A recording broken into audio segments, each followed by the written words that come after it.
Victoire du Maroc.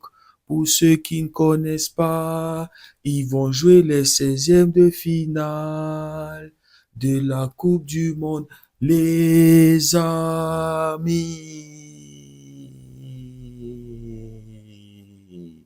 Et le golasso de Saibari sur une passe de Brahim Diaz. Et le Maroc qui remporte son 6e match. Ouais, on dit ce soir, le Maroc a égalé le Nigeria et le Ghana en nombre de victoires en Coupe du Monde. Bon, les gars, j'ai pas pu voir la première mi-temps, mais j'ai quand même vu la deuxième mi-temps que j'ai trouvée décevante de la part des demi-finalistes de la dernière Coupe du Monde. Eh oui, les gars. L'Écosse est en train de faire son retour en Coupe du Monde. Après 28 ans, les gars. Je sais pas si on s'en rend compte. Le Maroc est dans un back-to-back. Ils avaient terminé 4e de la dernière édition de la Coupe du Monde. Marqué seulement un but, seulement un but. Contre l'Écosse, qui avait galéré contre Haïti, qui s'était fait secouer par Haïti. Haïti s'était fait voler par cette Écosse. Si l'arbitrage avait bien fait son travail, Haïti aurait dû être accordé un penalty à la 78e minute. Et même quand on voit le but que l'Écosse marque contre Haïti, c'était avec beaucoup de réussite, les gars.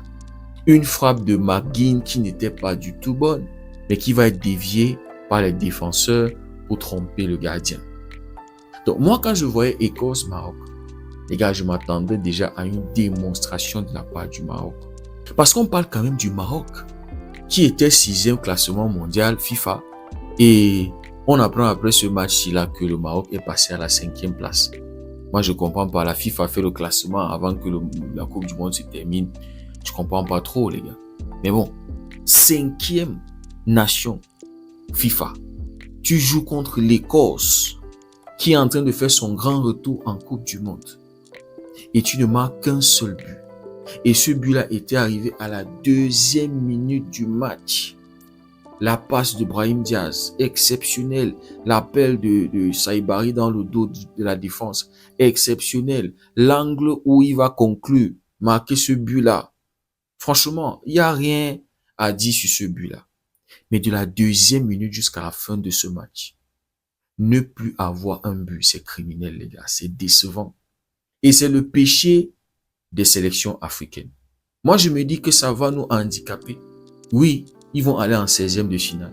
Et on ne sait pas contre qui ils vont tomber en 16e de finale. Imaginez que c'est une équipe qui marque beaucoup de buts. Regardez la fin de match du Maroc, les gars.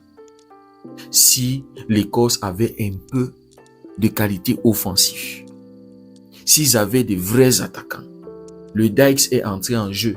Il a mis la défense la mal à l'aise. Il avait eu des situations de la tête.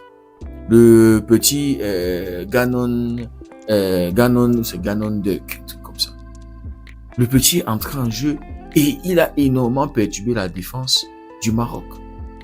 McTominay, combien de situations, combien de fois il s'est retrouvé dans la défense du Maroc. On a vu un Maroc paniqué dans les dernières minutes de ce match.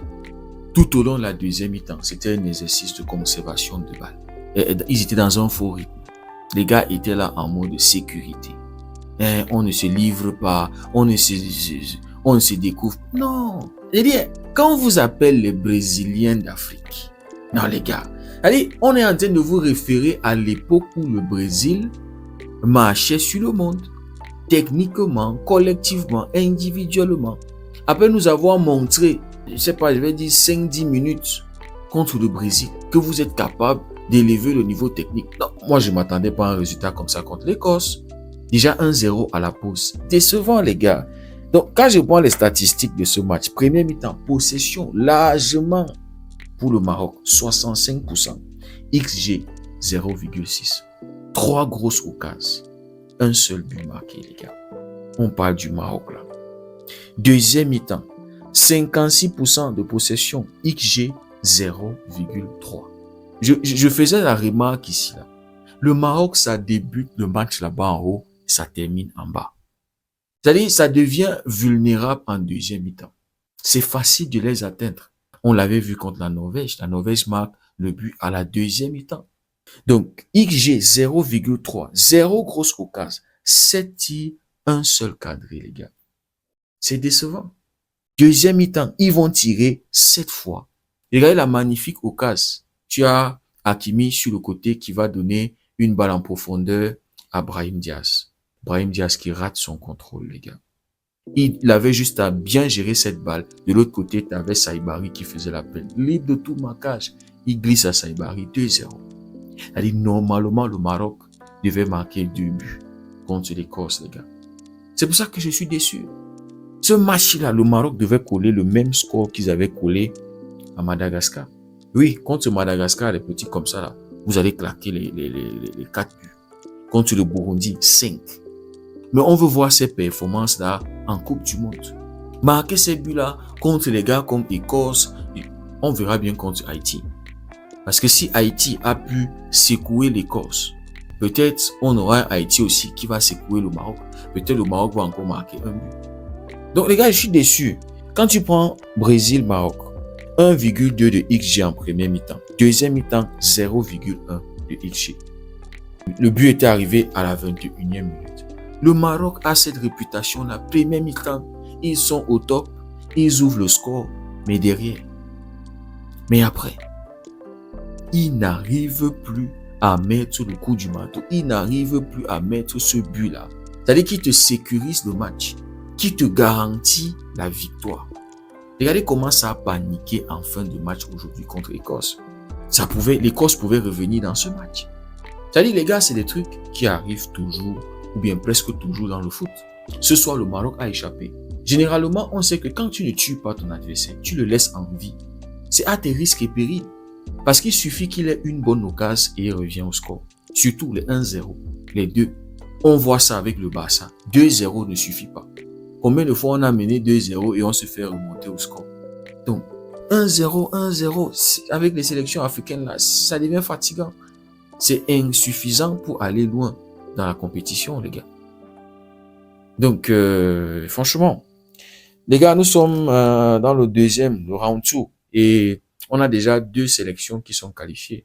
Les États-Unis et le Mexique. Les gars, il va falloir prendre les États-Unis très au sérieux. 6 buts en 2 matchs. C'est un match aussi que je n'ai pas pu voir. Donc, le match que j'attends, les gars, c'est Turquie-Paraguay. Turquie-Paraguay, ça promet d'être un match électrique. Ces 2 sélections qui ont perdu lors du premier round. La Turquie qui a été décevante, très très décevant pour moi. Maintenant, dans le groupe F, on aura Pays-Bas-Suède. Top match, les gars. Top affiche. Et j'espère qu'ils ne vont pas décevoir. Dans le groupe E, on aura Allemagne-Côte d'Ivoire. Vous voyez, si la Côte d'Ivoire ne peut pas mettre 2-3 buts dans ce match, non, ils risquent de perdre ce match, les gars.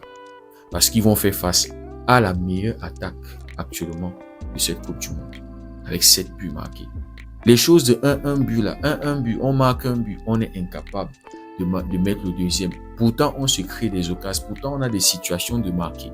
Donc, contre l'Allemagne, avec les Kai Havertz et consorts, avec toute l'armada offensive qu'ils ont, si la Côte d'Ivoire est incapable de mettre 2-3 buts, ça va être super compliqué. Mais, top affiche, les gars. Dans le groupe H, Espagne, Arabie Saoudite, il va falloir voir comment l'Espagne rebondit, les gars.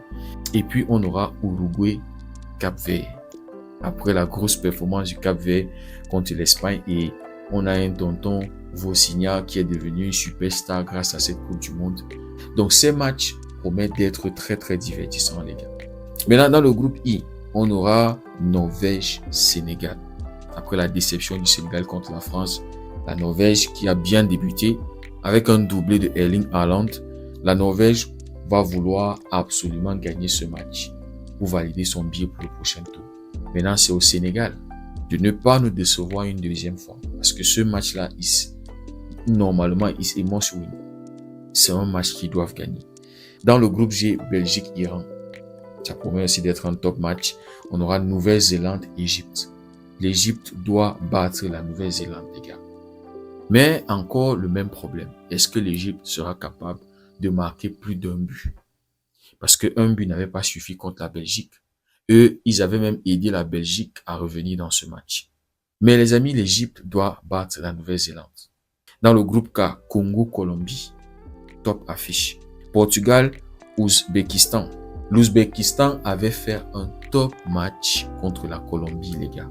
Je vous assure. Il n'était pas loin de faire même un match nul. Juste qu'il y avait un très grand Luis Diaz dans ce match. La passe décisive qu'il donne à c'est Munoz, je crois. Et la finition aussi exceptionnelle, les gars. Je pense que c'est le meilleur but jusqu'à présent que j'ai vu, les gars. Je pense.